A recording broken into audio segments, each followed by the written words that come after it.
এসে যে সম্মানটা যে ভালোবাসাটা আমি পেয়েছি কাশী বিশ্বনাথে কখনো আমি ভুলবো না। আর আমি আছি বাবা কাল ভৈরবের মন্দিরের সামনে, বাবাকে পুজো দিলাম।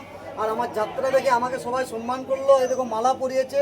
আর বাবাকে, বাবা মহাকালকে, বাবা কাল ভৈরবকে পুরো মন খুলে দর্শন করেছি এবং কাশী বিশ্বনাথকে যেভাবে দর্শন করেছি বাবা কাল ভৈরবকে দর্শন করেছি। এইখানে এসে আমি কাশী বিশ্বনাথ পুলিশ এবং কাশী বিশ্বনাথের যারা পূজারী আমাকে খুব ভালো সম্মানও করেছে, ভালোবাসাও দিয়েছে, মালা পরিয়েছে। মালা পরিয়ে আমাকে ভিতরে বাবাকে দর্শন করেছে। এটা বাবার কাছ থেকে মালাটা আমাকে পরালো এবং কাশী বিশ্বনাথও আমাকে ঢুকিয়ে মালা পরেছিল এবং ভালোভাবে আমাকে দর্শন করিয়েছে। শুধু বাবার ইচ্ছা আর আপনাদের ভালোবাসা। জয় শ্রী মহাকাল।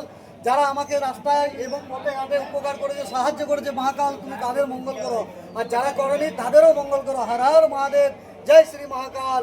আর এটা হচ্ছে বাবা কাল ভৈরবরাজ, বাবা কাশী বিশ্বনাথের ধামের মন্দিরে। হর হর মহাদেব। মন্দির থেকে, কাশী বিশ্বনাথ মন্দির থেকে একটু আসতে হবে। এটা বাবা কাল ভৈরবের গেট, ভিতরে ক্যামেরা এলাও নেই, তাই বাবাকে দর্শন করাতে পারিনি। জয় শ্রী মহাকাল, জয় শ্রী কেদারনাথ, জয় শ্রী কাশীনাথ। হর হর মহাদেব, জয় মহাকাল বাবা ভৈরবরাজ, জয় শ্রী মহাকাল।